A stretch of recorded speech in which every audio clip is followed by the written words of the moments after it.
Ren will not be joining us this morning. She is still asleep in bed, unfortunately. It's not really unusual for Ren to make her way into our bed at some point in the middle of the night, but this was an unusual night. Where is my feed scoop? Rat.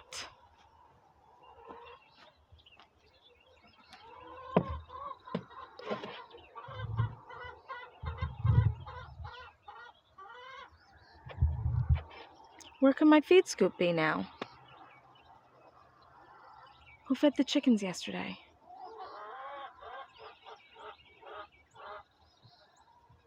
It wasn't me.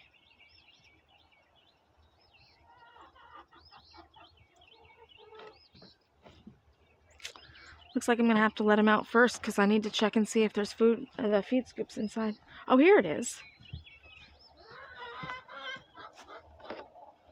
Why it's there, I have no idea.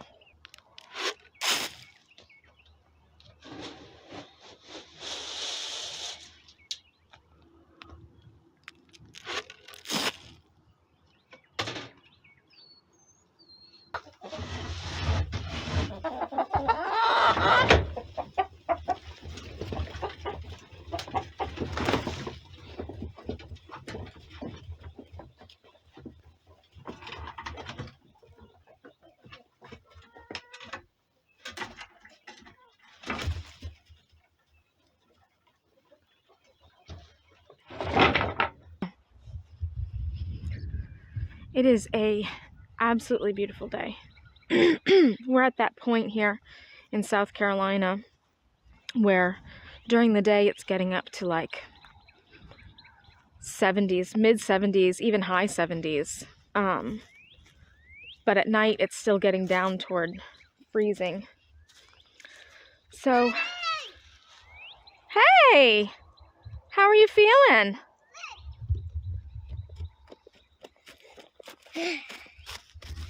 You gonna come on a little walk with me? Yeah. Okay. I'm Rapunzel. Okay, Rapunzel. I'm gonna eat outside. You're gonna eat outside? What about your tea? Your tea's know. gonna get cold. I know. It's hot. It's too hot? Yeah. Okay. Really? Um, Well, here it is. a paper airplane, huh? Yeah, it's a little windy for that. So, we have 36, a little more than 36 acres here. And that side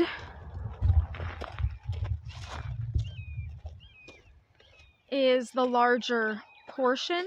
We built our house not in the center, kind of on the edge of the first third, I guess I would say. Hello, Whiskers. What are you doing, Mama? Oh, what is that? It's a woolly bear. And it is all black.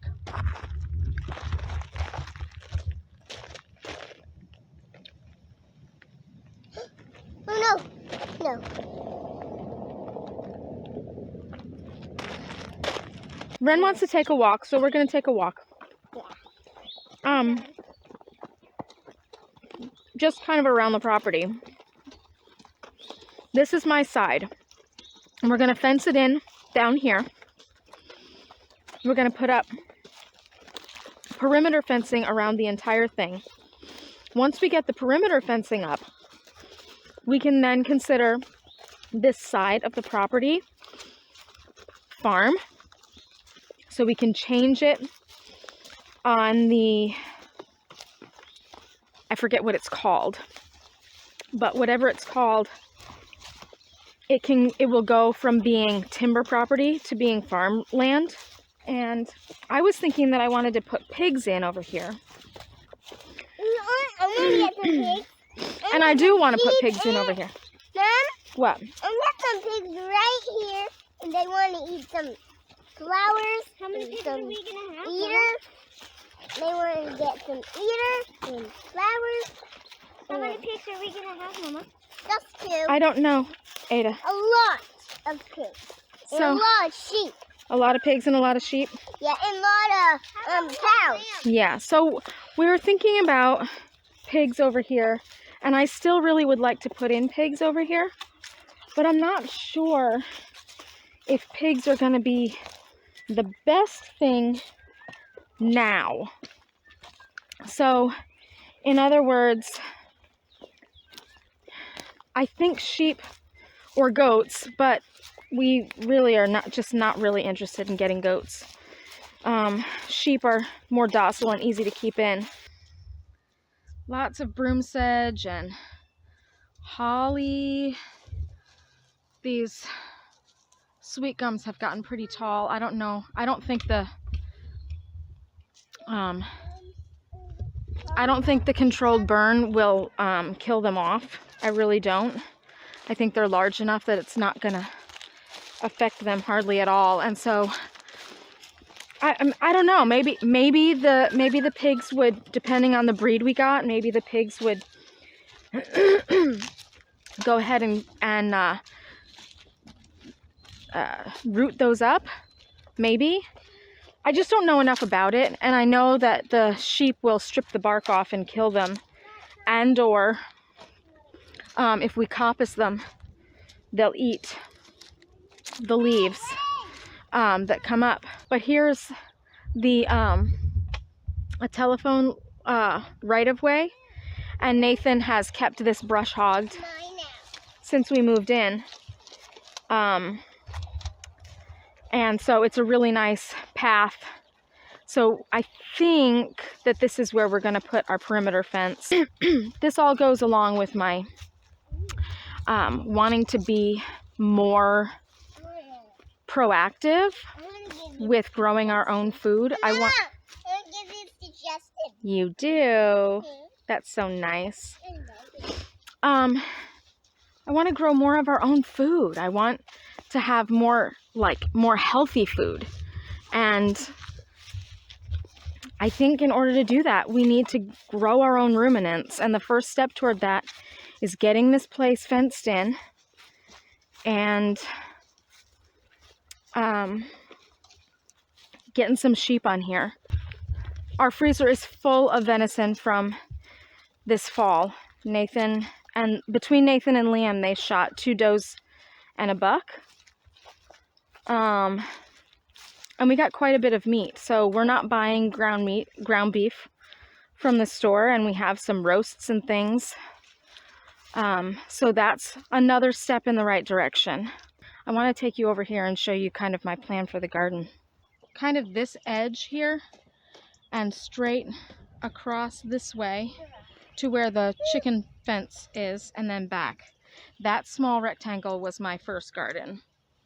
And it didn't grow much the first year. Didn't grow much the second year.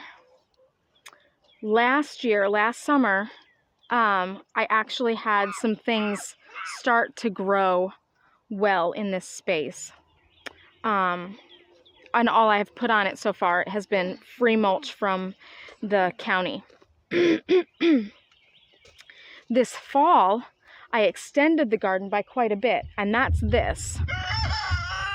So, where you can see these kind of raised garden beds, that's my fall garden, and I didn't even plant all of those beds, but I brought in horse manure that was full of clover, and I planted some green beans, and I planted some brassicas, I planted Brussels sprouts, and we actually ended up with quite a bit. We were able to eat collards numerous times.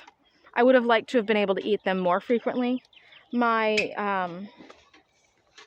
celery didn't do well. The cabbage didn't head up nicely. I think I put it in too late for it to get a good start, and it didn't head up nicely, and the deer ate it.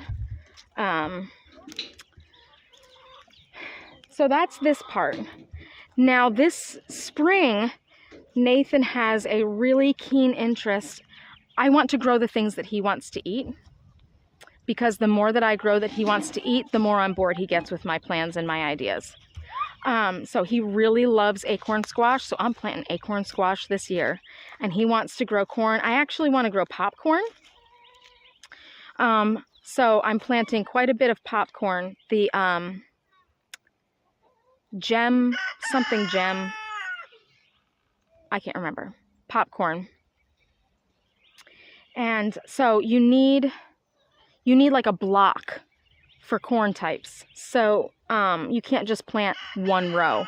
So I told him if we're going to grow squash and corn this year, we need bigger garden space. So voila, this is going to be my garden space. And my plan is to have a 3-foot walking path here between the old garden and the new garden. And this is a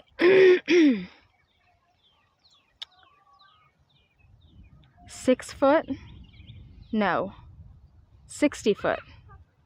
Yeah, this is 60-foot wide silage tarp that I got actually from a local dairy farmer. He does not do natural practices at all. Getting milk from him is not an option, but he was very, very nice, and he gave me this piece of tarp that was scrap to him, but is just huge to me.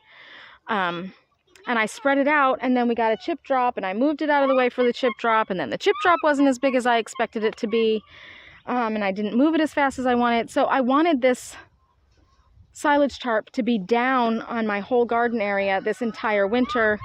It was not. And I really keep saying to myself, I need to do this, I need to do this, I need to do this, and I keep not doing it. So you know what? While I'm out here, I'm just going to go ahead and do it. This is my compost that I need to turn again. And then somewhere in this area, it used to be a whole bunch of scrub and brush and trees, sweet gum trees. This is the one oak tree, and we saved it. We're going to get rid of that tiny little pine tree. Somewhere in this area is going to go my window greenhouse. What? Good job. Did you collect those? Bless you. 1, 2, 3, 4, 5 eggs. Yay! The well house is right there, so I want to run a hard line straight from the well house over here. Please don't do that. Really. Straight from the well house over to here, kind of to the end of where the garden is. And put a frost-free, one of those frost-free hydrants, so that I can have all of my water needs for the chickens and for the garden and greenhouse come right from that. I want to be able to put a timer on it and connect my drip irrigation that I'm getting from Haas Tools, and a hose for watering greenhouse things.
Stinks over here because of all of this algae. Like, I mean, it's not that strong, but it does not smell good. But look at all of these tadpoles. I'm about to kill them all, and I feel a little bit guilty about it, but I gotta get this thing spread out. Dirty. Candy basket. I need that. You can't take that.